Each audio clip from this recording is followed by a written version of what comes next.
he was introduced to computers in the mid-80s. After years of practice, passion, and persistence, one of Markus's games struck a chord with the gaming community.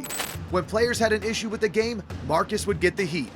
Markus Persson, a high school dropout that created one of the most popular games ever, selling it and becoming a billionaire in the process. We're going to point out some of his most pivotal moments in his journey to success. Now, let's get to the point.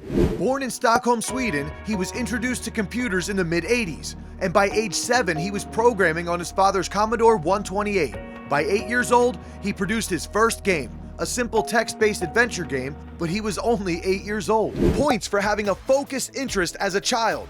Points for having early access to an emerging industry and emerging technology.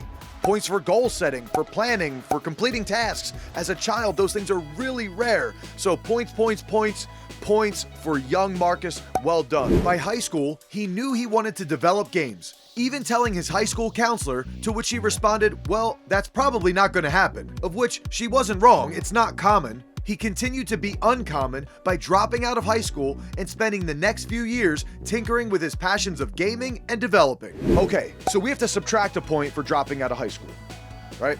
But it allowed him to have some more time to build his core skills. So points for having more time to build those skills, and points for increased focus in that area, because now you're taking away one thing that he probably wasn't interested in, right? And he now has more time to focus in that area. So in his case, it ended up being a net positive. What on the surface may have looked like a waste of time, Markus was building skills in areas that he enjoyed.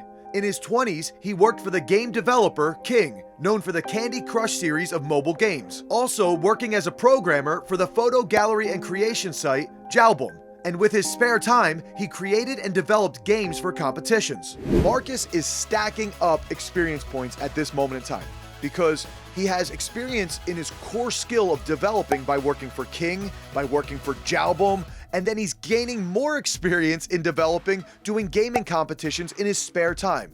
So it's points with multipliers. It's exponential because he's living it, breathing it 24/7, 365. After years of practice, passion, and persistence, one of Markus's games struck a chord with the gaming community. The game was Minecraft. Seeing the potential in Minecraft, Markus decided to quit his job to work full-time in his company Mojang and dedicate his focus to the completion of Minecraft. Points for creating a product. Points for connecting with an audience. Losing some points for loss of income from quitting his job, but then gaining more points from going all in on his passion. Available publicly in May of 2009, but fully released in November of 2011, Minecraft was an instant hit, selling millions of copies every year. 2011, 4 million copies. 2012, 9 million. 2013, 33 million copies. At this point, Markus stepped away from the lead developer position, but he was still the face of Minecraft to many gamers. When players had an issue with the game, Markus would get the heat. Apparently, enough to have him tweet out, quote, "Anybody want to buy my share of Mojang so I can move on with my life? Getting hated on for trying to do the right thing is not my gig." Though the tweet may have only been half serious, everyone's giving me so much like crap online. I just went, no, this is not worth it anymore. Right. So I just tweeted kind of jokingly, like, who wants to buy the company? within 24 hours, he received a very serious offer from Microsoft of $2.5 billion. He took the deal, making Markus a billionaire. Points for growing Minecraft.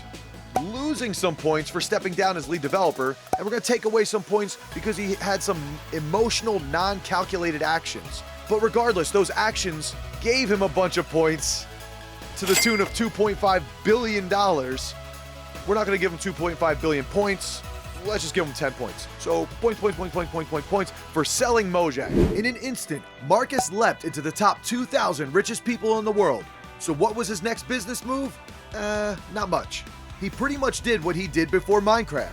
Spent his time gaming out with friends or developing a new passion project.